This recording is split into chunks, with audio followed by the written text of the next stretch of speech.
नमस्कार, स्वागत है आपका YBN बिहार झारखंड में और मैं हूं आकाश तिवारी। आज हम बात करने जा रहे हैं बिहार की राजनीति के उस खेल की जिसने सत्ता के गलियारों से लेकर मीडिया के न्यूज रूम तक हलचल मचा दी। बिहार में इन दिनों कुछ ऐसा घट रहा है जिसे देखकर यह कहना गलत नहीं होगा कि सियासत अब सिर्फ भाषणों की नहीं बल्कि नंबरों, रणनीति और धैर्य की लड़ाई बन चुकी है। और इस लड़ाई के केंद्र में है मुख्यमंत्री नीतीश कुमार और उनका बहुचर्चित मिशन 122। कल तक हम यह चर्चा कर रहे थे कि बिहार विधानसभा में ऐसा कोई विधायक नजर नहीं आता जो खुले तौर पर नीतीश कुमार के खिलाफ खड़ा हो, लेकिन इसके बावजूद दल बदल का खेल थमने का नाम नहीं ले रहा। मकर संक्रांति के बाद जिस बड़े राजनीतिक घटनाक्रम की आहट सुनाई दे रही थी, उस पर देश के प्रतिष्ठित अखबार इंडियन एक्सप्रेस ने पहली बार मोहर लगाई है। अखबार की रिपोर्ट ने बिहार की राजनीति में जैसे भूकंप ला दिया है। खबर के मुताबिक कांग्रेस के 6 विधायक जनता दल यूनाइटेड की ओर रुख कर सकते हैं। यही नहीं, उपेंद्र कुशवाहा की पार्टी के 4 में से 3 विधायक भी अलग अलग खेमों के संपर्क में बताए जा रहे हैं। लेकिन कहानी यहीं खत्म नहीं होती। हमारे सूत्रों के मुताबिक कुशवाहा की पार्टी के 3 बागी विधायकों में से 2 भारतीय जनता पार्टी में नहीं बल्कि जेडीयू में जाना चाहते हैं। यानी खेल सिर्फ बीजेपी बनाम जेडीयू का नहीं बल्कि हर विधायक अपने राजनीतिक भविष्य की गिनती कर रहा है। कांग्रेस के 6 विधायक अगर जेडीयू में जाते हैं और एआईएमआईएम के 5 विधायक पहले से समर्थन के मूड में हैं, तो नीतीश कुमार सीधे 96 के आंकड़े तक पहुंच जाते हैं। इसके बाद बसपा के एकमात्र विधायक और कुछ अन्य विधायकों की चर्चा शुरू हो जाती है। और फिर बात आती है राजद और वाम दलों की। कांग्रेस के विधायक सबसे तेज रफ्तार से मूव करते दिख रहे हैं। सवाल उठता है कि आखिर कांग्रेस के विधायक जेडीयू की ओर क्यों झुक रहे हैं? क्या नीतीश कुमार भारतीय जनता पार्टी से धीरे धीरे पिंड छुड़ाने की तैयारी में है?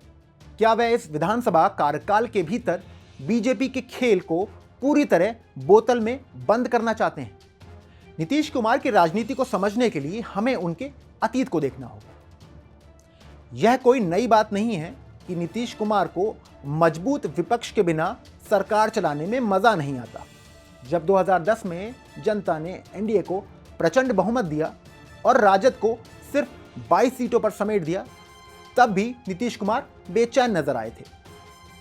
नतीजा हुआ कि 2-2.5 साल के भीतर उन्होंने भारतीय जनता पार्टी को विपक्ष में बैठा दिया और बिहार को 91 विधायकों वाला मजबूत विपक्ष मिल गया। इतिहास गवाह है कि नीतीश कुमार सत्ता और विपक्ष के संतुलन को अपने तरीके से साधते रहे हैं। इस बार भी तस्वीर कुछ वैसी ही बनती दिख रही है। राजद को जनता ने सिर्फ 25 सीटें दी। मुख्य विपक्ष बनने के लिए काफी नहीं मानी जाती। ऐसे में क्या बिहार में जल्द ही 80 से 90 विधायकों वाला नया विपक्ष खड़ा होगा? अगर ऐसा हुआ तो सत्ता के समीकरण पूरी तरह बदल जाएंगे। तो आपको बताते हैं इंडियन एक्सप्रेस की खबर के बारे में। यह खबर कोई अचानक आई खबर नहीं है। इसके संकेत पहले से ही मिल रहे थे। कांग्रेस के विधायक लंबे समय से जेडीयू के संपर्क में हैं। यही हाल उपेंद्र कुशवाहा की पार्टी का है, जहां 3 में से 2 विधायक जेडीयू के साथ आना चाहते हैं। एआईएमआईएम के विधायकों ने भी शुरुआती दौर में ही संकेत दे दिए थे कि वे कुछ शर्तों के साथ जेडीयू को समर्थन दे सकते हैं। वजह साफ है, हर विधायक को अपने क्षेत्र में विकास दिखाना है।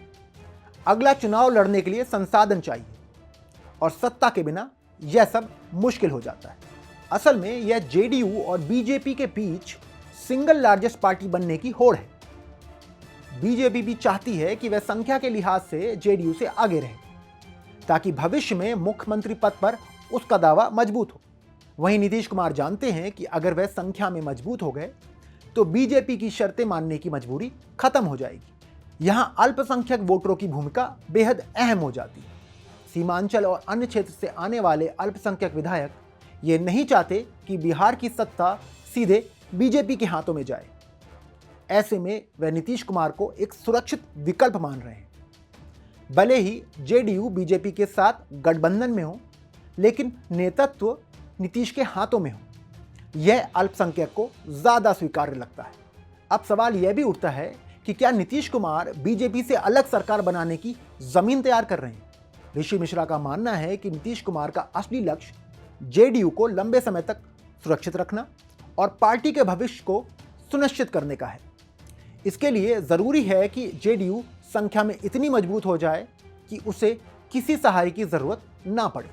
यहीं से चर्चा आती है नीतीश कुमार के बेटे निशांत कुमार की। राजनीतिक गलियारों में यह बात अब खुले तौर पर होने लगी कि नीतीश कुमार अपने उत्तराधिकारी के तौर पर निशांत को स्थापित करना चाहते हैं। बीजेपी के साथ रहते हुए यह संभव नहीं, क्योंकि बीजेपी किसी भी हालत में नीतीश के बेटे को मुख्यमंत्री पद के लिए स्वीकार नहीं करेगी। लेकिन अगर जेडीयू अपने दम पर नए समीकरणों के साथ सरकार बनाती है तो तस्वीर बदल सकती है। राजनीतिक हलकों में दावा तो यह भी है कि जिस दिन जेडीयू 100 का आंकड़ा पार कर लेगी, उस दिन पर्दे की पीछे की राजनीति खुलकर सामने आ जाएगी। लोक जनशक्ति पार्टी रामविलास के विधायकों पर भी नजर है, लेकिन नीतीश कुमार फिलहाल गठबंधन में रहते हुए कोई बड़ा झटका नहीं देना चाहते। सही समय आने पर वह यह कदम उठा सकते हैं। अब बात आती है राष्ट्रीय जनता दल की। क्या तेजस्वी यादव नीतीश कुमार के साथ जाने को तैयार होंगे?